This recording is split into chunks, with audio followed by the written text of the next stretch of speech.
Everything about it is close. Life is the essence of living. But you must be able to understand the context of the life. Because this life is impossible for you to actually receive of this life until you go through another process, which I call the process of death. Not death as a spirit now, but death as a process. If your English means anything, there's death that ends with D, right? Death that ends with D is a process unto another life. So Paul the apostle can say, I die daily.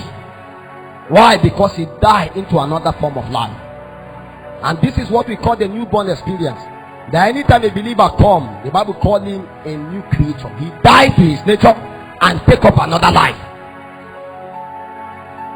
Death is a process that inhibits the operation of death as a spirit and introduce life to a believer.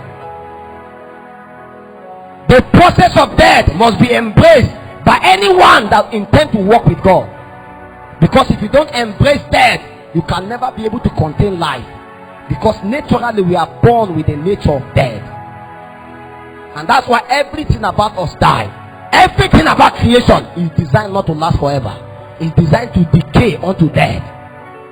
And that is why whether you refuse to die, a day is going to come. A spirit called death will come to let you understand that according to the codum of creation, there is a time apportioned unto you to go.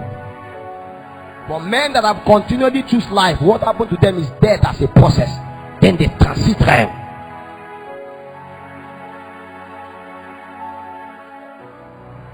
When you begin to journey with God, God begins to kill you daily. God ensures that you die to many things. But this death, you may not cease from living, but it's a process. A time will come, you realize that everything about you has changed. You don't even know why it happened. It's because you die daily from another form that is regulated by a spirit being to another form that is regulated by another nature. We don't have time to take you through a journey. The death as a process becomes a gateway into another life form. In the book of Romans 8:11, the Bible speaking says, but if he, the spirit of him that raised up Jesus from the dead, what? T-E-A-D,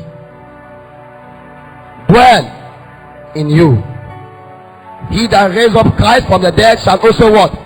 Quicken your mortal bodies by his spirit that dwelleth in you. Do you know that what death as a spirit intended to do was to swallow Jesus?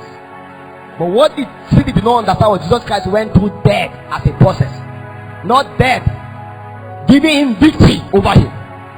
So when he went through the process of death, it was to exchange a life and receive a superior life, so that he can become an administrator of that life. The Bible said the first Adam was what? A living soul. The second Adam became a life-giving spirit. But for that second Adam to become that life-giving spirit, he must go through a process of death so that he can introduce life. But when a man do not go through the process of death, he go through death as a spirit. And death as a spirit is a harbinger that keeps the souls of men.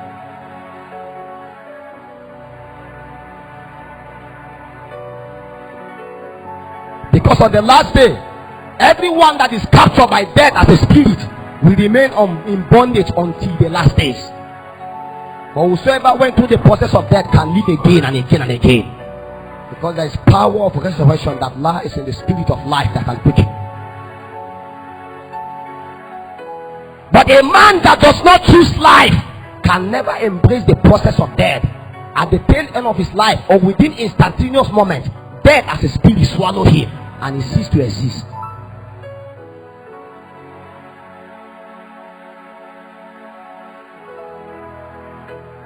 But I told you that death as a spirit has a life form, has a nature, has a character. It is what regulates people daily, and it has power over them. And it is the essence and the reason why they live in evil and they express evil. I get what I'm saying now. A believer might have chosen life, yet he will go through the process of death as a process and continue to express more of God. But him whosoever choose death as a spirit will live a life as he wants, but he will be guaranteed of evil. And at the tail end, that death as a spirit will swallow him. And the only thing that will save him is that at the tail end he will be given a portion in hell. Then even hell as a spirit will not be translated together into the lake of fire, because the Bible said at the tail end, death will give up all the soul it has swallowed. So everyone that has chosen death will be under the bondage of death, and at the tail end they will be translated to the lake of fire. But whosoever that choosing life will continue to express life, and the more as he continually to go through the process of death, he will continue to express more of life. I hope I'm basic enough for you to understand, because I'm going through a journey. I hope we arrive safely. I'm trying to introduce you the reason why Jesus Christ had to be introduced, and the reason why Jesus Christ had to die. God never intended to allow Jesus Christ to choose death, because Jesus never chose death. When he went to hell, in hell, death was trying to exercise dominion, but Jesus said, no, I came with life. The Bible says he will not allow his soul tarry in hell. In the same way, you can never be able to understand the writings of Jesus. When he looked at Martha, he told her that your brother is not dead, and she cannot understand, because Lazarus has always chosen life. He looked at her and he said, what has happened to this guy is a process. He was about to be elevated into another realm. Let me tell you a big story. Everyone that is working with God today, they will tell you once upon a time they have a near-death experience. They almost died and the Lord saved them. In that death, now they express life. Because anytime you are about to be advanced, somehow something kills you. When the light of the Lord appears to you, suddenly you die and you are permitted to live again. All the time that Jesus Christ appeared to me, I died. He stretched his hand towards me and released another life, and I came back to life again.